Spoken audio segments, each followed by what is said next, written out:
ইফতার তো ঘরেই বানাচ্ছেন, তবুও কেন ইফতারির পরে পেট খারাপ, গ্যাস বা অসুস্থতা হয়?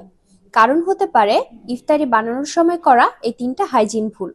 নাম্বার ওয়ান, হাত ভালোভাবে না ধুয়ে রান্না শুরু করা। আমরা অনেকেই তাড়াহুড়ার মধ্যে রান্না শুরু করার আগে হাত ভালোভাবে ধুয়ে নিই না। এক্ষেত্রে কিন্তু খুব সহজেই জীবাণু খাবারে প্রবেশ করতে পারে। তাহলে সমাধান কি? রান্না শুরু করার আগে অবশ্যই কমপক্ষে 20 সেকেন্ড হাত সাবান দিয়ে ভালোভাবে ধুয়ে নিতে হবে। নাম্বার দুই হচ্ছে, কাঁচা ও রান্না করা খাবার একসাথে রাখলে। অনেক ক্ষেত্রে আমরা কাঁচা পেঁয়াজ, শাক বা মাংসের সাথে রান্না করা ইফতার পাশাপাশি রেখে দেই। এক্ষেত্রে খুব সহজে কিন্তু ক্রস কন্টামিনেশন হয়। তাহলে সমাধান কি? কাঁচা এবং রান্না করা খাবার আলাদা পাত্রে রাখতে হবে এবং অবশ্যই আলাদা চামচ ব্যবহার করতে হবে। নাম্বার তিন হচ্ছে, অনেক আগে ইফতার বানিয়ে খোলা রেখে দেয়া। অনেকেই ইফতারি 2-3 ঘন্টা আগে বানিয়ে সেটা খোলা রেখে দেন বা ঢেকে রাখেন না। এক্ষেত্রে কিন্তু খুব সহজে ব্যাকটেরিয়া গ্রোথ করতে পারে।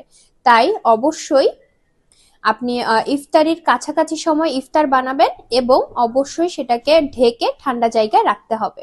পরিষ্কার হাতে পরিষ্কার রান্না, এই নিয়ম ফলো করলেই আপনার ইফতার হবে নিরাপদ ও স্বাস্থ্যকর। এই ধরনের রামাদান হেলথ টিপস পেতে ফলো করে রাখুন আমাদের পেজটি।